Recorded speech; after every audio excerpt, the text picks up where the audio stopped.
So, today we're going to mix Raptor. Super simple, a million questions a week, how to do it. So I thought I'd do a quick video and see how we get on. So what we need is a pair of the tightest gloves, wrong size.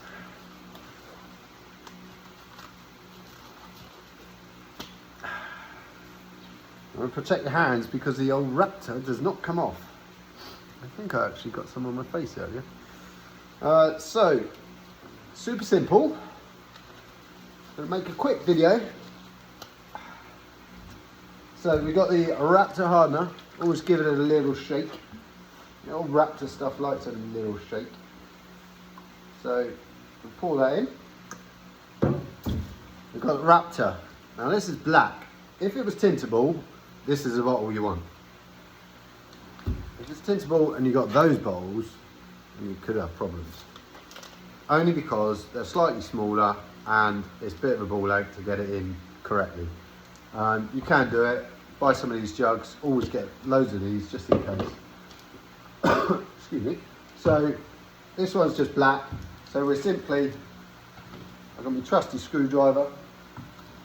I pull the cap off, chuck that in the bin. I make my hole. So we've got a little hole there. Okay. Now I pour my hardener in. Makes it tough, you know. Catalyses it, if you so to speak. Once it's in there, hour and a half tops. This is useless. It's got to go in the bin. So be ready. Make sure everything's ready.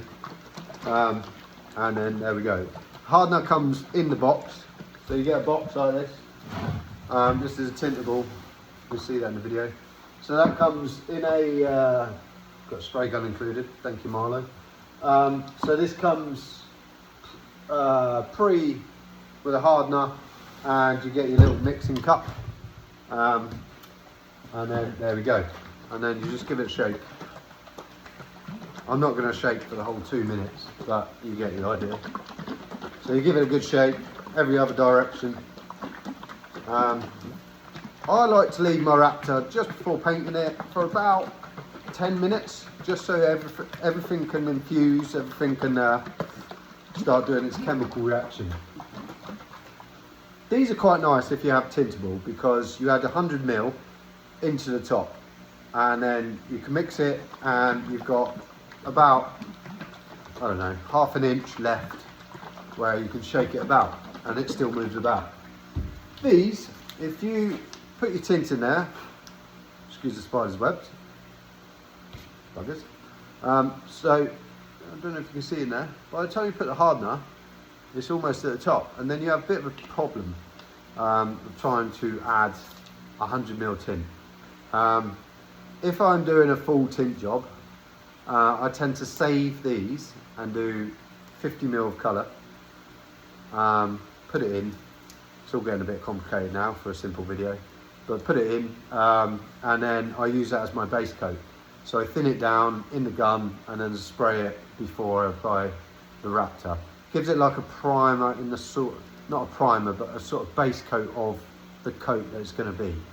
It also makes it super easy, because there is a slight colour difference. Super easy seeing where you've actually applied the Raptor on the final coats, which is handy for me. It's just one of the things I like to do. So yeah, it's a bit of a pain if you get these bottles. So if you do, it's no drama, but it's just a bit of a pain adding 100 ml tint into it. I would recommend, I get asked another question, where to get the Raptor, where's the best place, where's the best place to get colours. Hands down, use Marlo Paint Supplies. They've been really good to me. They're quick. Joe's phenomenal. I don't know how he does it, stress-free. You order something, it's almost there the next day. Don't quote me on that, but it's there quick, you know. He's helped me out before massively. So I will always use Marlo, and I really like Buzzworld products as well. So, but yeah, so that's mixed now. So let me recap. We had 700 and blah blah blah blah blah of hardener. So basically, there's a line. Can't get any easier. You fill it to the line. You put that in there. You give it a 2-minute shake. And then you get your gun. Now there's a couple of different guns. This is my underbody gun, but it's the same thing. That will go in there, screw on the top with that fitting on the top. Excuse the mess, it's understill gun only. So then you can use those. The texture is quite thick with that. So as it comes out, you won't get a super nice fine finish that you see on some of the other jobs. You'll get that with the variable nozzle gun. That's this bad boy. All right. Now, if you're anything like me, I like to keep this clean. Excuse the rest of it, but I like to keep this clean because this is like my baby. If you look after this, then everything else seems to go quite smoothly. It's a variable nozzle gun. It all comes apart. I take everything off when I wash it. I've just set this one up for this job because I'm halfway through it. But once you've given that a good shake, 2 minutes, give it another quick. Yeah, baby. It's a real good thing. This is makes you realise how many like cream cakes you're eating. Because when you're shaking like this, you really get your body wobbling. You know? So that's it. So all we do, we unscrew that.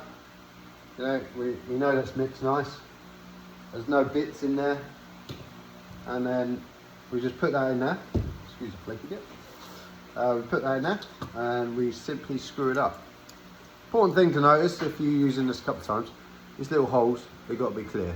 You know, this is good to set up. I usually spray it into a bin and then get my variable, my right texture that I want. This unscrews out, unscrews in, depending on how much texture you want. I always do the way I do it, I always do my first coats with the HVLP gun, like a primer gun, basically. I did have a really expensive one, about £600–700. I was in a rush, left early, come back, it all gone hard in there. My fault. So I bought a Sealy spray gun, I'll show you. So the Sealy primer gun, nothing special at all. But it's got a big nib on it and it sprays the first coat of Raptor, lovely. And it costs about 40 quid. So for doing it DIY, home jobby is perfect. So I do all my, it's not going to be a final finish, so it's not entirely important. It's about getting the product on there. So once the product's on there, I usually do 2 to 3 good cover coats, and then go around with a torch. A really bright LED torch will show up any tiny bits you've missed, especially on the whites and the silvers. So you go over again if you need to. And then you're ready for the old texture coat. Now I do, so I've done a coat on that of quite a thick texture. And then I've left it for an hour doing this YouTube video. And that hour will flash off, so to speak. So it will semi-cure. It will be soft and it will be wet. You can put fingerprints in it, so don't touch it. And then after that, you can then do a dust coat. Now this is, I've done a couple of videos on this. This is where you want to stand like this far back, you know, probably 3 foot here, and just move your hands. It's all in the wrist action, you know, and then really tight gloves. Move your hands and just dust it. And what that will do is the particles in the air will fly onto it and dust it and create a beautiful finish, and you won't get any patchiness. One of the things, a major thing that you see with DIY is they all do the Raptor job. It all looks great, especially in the rain. Sun comes out and it looks patchy as hell. Now there is a limit of doing dust coat. You don't want it too much and you don't want it too fine because it ends up like sandpaper, and then it's quite hard to clean. So there is a fine line. Have a little play with this nozzle, and then just roll it in and roll it out to the desired effect, and practice on a bit of wood, a bit of cardboard, whatever, and then you're good to go. And then your final coat is always a dust coat. So I'm doing the Sprinter at the moment. Final dust coat, and it's from the plastics down, it's all black. So I'm just doing behind the plastics and up to the seals there, and I will just do a nice dust coat then, and that will give it a really nice uniform finish. Bit of a tricky one, this one, because I've actually had to leave the door on because of the conversion inside. Now I like to take the doors off, but this is another DIY thing at home. So if at home you can't take your door off on your Sprinter or your Crafter, you can do it. But I'm not gonna lie, it's a kick in the teeth and it's a ball ache on coverage. But there is little tricks to it. So you can do it, any bits you miss, within your 12 hours, you know, you can, like, there's no point going back over it with a roller. So I will use a matte black, and if I've missed any bits, especially where, like, on this one I can't even get the inner panel off because it's so tight. So I've taped up the inner panel upside down and it's been horrible. I've keyed it all up, which is even horrible worse, if that's the word. Even worse. And then what I've done is so I've sprayed it, and then what I will do, I will just, any tiny bits that I've missed, I know it's keyed up, so I will just dust a bit of matte black on that. Yeah, so that's a simple little trick if you can't quite get into the really gaps. Wherever you spray Raptor, it will go, but it's not like standard paint. It won't flow. So when you're doing a proper car spray or a big van, you know, you can spray with a wide fan and you can get it all nice and covered, easy. With Raptor, it goes where you point it. After it's pointed there, if you're not pointing it, if you point up to the ceiling, it's going to end up on your roof, so make sure everything's covered. But yeah, you need to be pointing that gun where you want that paint. But there's no shortcuts on prep, unfortunately. You still have to prep it.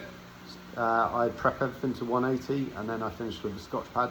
So I do 120, 180 and then I finish with a Scotch pad. And then, yeah, and then I do any epoxy primer. This one's had 4 epoxy primer. I tend to do 4 epoxy primer on everything now, just because it's easier. And I can sleep at night knowing that it's fully protected. All right, so there you go. Hopefully it's sorted. Sorry, my low battery's just come up. Hopefully everything is simple. So I just run it through again. If you've fast forwarded to the end, this is the end. This is the money shot. You know, so we have gone Raptor hardener. Make sure it's room temperature as well. Don't have that too hot.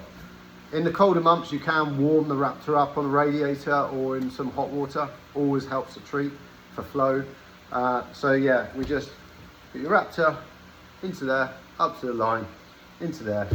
Shake it. Job's a good one. Spray. See you later. Cheers.